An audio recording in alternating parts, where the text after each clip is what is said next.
حضرات اور حاضرین محفل السلام علیکم۔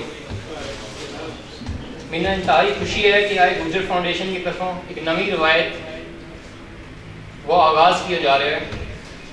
تو پہلی گوجری سیرت النبی صلی اللہ علیہ وسلم کانفرنس منعقد کی جا رہی ہے، جس سے علماء کرام گوجری سیرت طیبہ کا چند گوشہ وا کرے گا۔ اس کے علاوہ گوجری مشاعرہ وچ نعت خوانی ہوگی اور شاعر حضرات اپنا کلام پیش کریں گا۔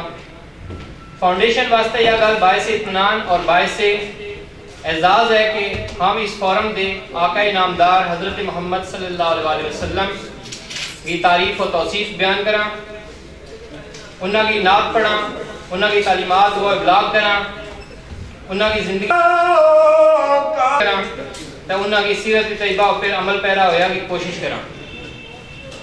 اس وچ کوئی دو رائے نہیں کہ نبی کریم صلی اللہ علیہ وسلم نال محبت، انہاں کی تعلیمات پر عمل ابلاغ ہی ایک مسلمان کی زندگی کو مقصد حیات ہے۔ ارشاد باری تعالیٰ ہے، رسول صلی اللہ علیہ وسلم جڑی چیز دیں وہ چاہ لیو، تو جس چیز دے روکیں اس نے روکیو۔ اس ایک لین یا فکرہ وچ ہماری ساری زندگی کی رہنمائی ہے، پر ہمیں یہ پتہ کس طرح لگے گا کہ رسول اکرم صلی اللہ علیہ وسلم کیڑی چیز دیں تو کس چیز نے روکیں۔ اس گل کو پتہ کرے واسطے ہم نے شعور نال سمجھ گئے قرآن پاک پڑھنا پائے گا، سیرت النبی صلی اللہ علیہ وسلم کو مطالعہ کرنا پائے گا، اپنا معاملات ٹھیک کرنا پائے گا، ہر معاملہ وچ اللہ تے اس کا رسول صلی اللہ علیہ وسلم کی مننی پائے گی، اپنی خواہش، اپنا فیصلہ، اپنا ہر قدم اللہ تعالیٰ کا احکامات تے نبی کریم صلی اللہ علیہ وسلم کی تعلیمات کے مطابق چلنا پائے گا۔ دوسری اہم گل یہ ہے کہ سیرت النبی صلی اللہ علیہ وسلم کانفرنس نہ گوجری وچ منعقد کریا گا کی مقصد ہے۔ مطالعہ قرآن دیں ہم نے یہ گل پتہ لگا کہ اقوام کی فکری تے شخصی تعمیر اور تبدیلی واسطے اللہ تعالیٰ نے جتنا نبی مبعوث کیا انہوں کو اسے اپنی قوم نال تعلق تھا۔ انبیاء کرام نے اپنی دعوت اپنی قوم کی زبان وچ ہی پیش کی۔ اسلام دین فطرت ہے تے تعلیم و تبلیغ واسطے اسلام نے فطری طریقہ نہ پسند کی ہے۔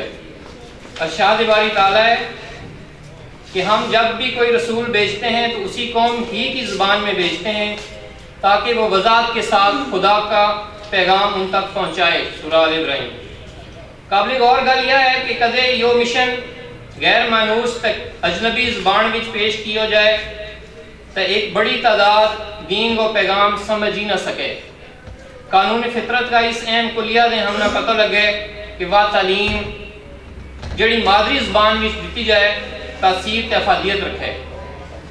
دین کی تبلیغ پیغام حق کا ابلاغ واسطے انبیاء نے لوگوں کا مزاج، کلچر، تمدن، تفہیم نہ پیش نظر رکھے۔ دوستو، پہلی گوجری سیرت النبی صلی اللہ علیہ وسلم کانفرنس کا آغاز انعقاد پیچھے وی سوچ کار فرمائے۔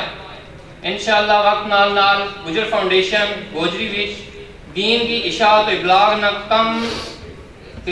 کا کم نہ مزید اگے بڑھائے گی۔ جے تم سارا کی مدد رہی شامل حال رہی انشاءاللہ ہم گوجری زبان وچ نثری اور شعری ادب سمیت دین کا شعبہ میں بھی گراں قدر خدمات سر انجام دیں گا۔ آخر وچ بزم گوجری کا صدر تے معروف گوجری شاعر